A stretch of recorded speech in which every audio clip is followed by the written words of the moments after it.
আসসালামু আলাইকুম। আমি একটা গল্প নিয়ে আসছি। এটা আপনার দর্শক ভাইরা সবাই দেখবেন ভিডিওটা। এই রুমে কেউ আছেন ভাই? ভাই একটু সামনে আসেন তো ভাই।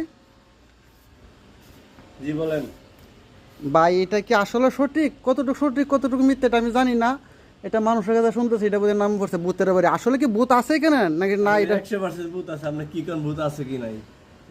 ওই দিন পরে পরে ভূতে ডাকে আমাদের। দেখি আতঙ্ক আসল করে। তবে আপনার রুমের ভিতরে যাই দেখি কতটুকু কি আসেন। অবস্থা। আপনার রুমটা দেখতেছে, দেখি কি অবস্থা।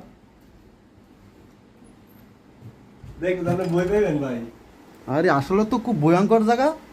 এই রুমে তো ভূত থাকতে পারে অবশ্যই। দেখি এটা হলো ভূত। ভূতের একটা আস্তানা। আয় আল্লাহ।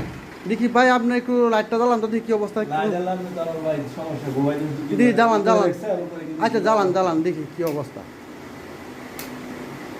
দেখছেন পুরো অন্ধকার। এখানে ভূত আচ্ছা আতঙ্ক অল্প করে আমার কাছে ডাকে। একটু বলেন তো ভাই, এটা আমার কি কি সমস্যার মধ্যে আছেন আপনারা?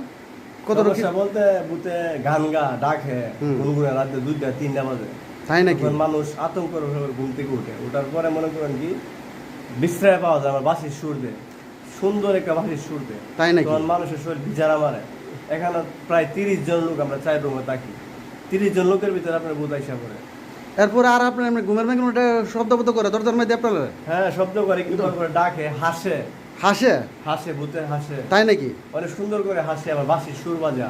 তখন আমরা ওইটা দেখি বিছানা লাইন ধরে পরে পাওয়া যায় না। দরজার মেলে পাওয়া যায় না, পাওয়া যায় না। রুম বুঝতে আরো পারেন? আছে আপনি ওইদিকে আরো রুম আছে আপনি দেখেন।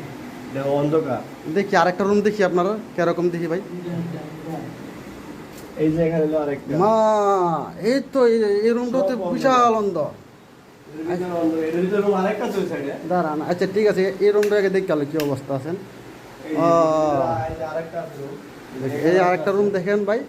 আসলে তো এটা যে সিস্টেমের রুম, অবশ্যই এটা ভূত থাকতে পারে, অসম্ভব। আরো আছে রুম আপনি দেখেন। আচ্ছা ঠিক আছে ভাই, তাহলে আরেকদিন আসবো। এই পর্যন্ত বিদায় নিলাম, আল্লাহ হাফেজ।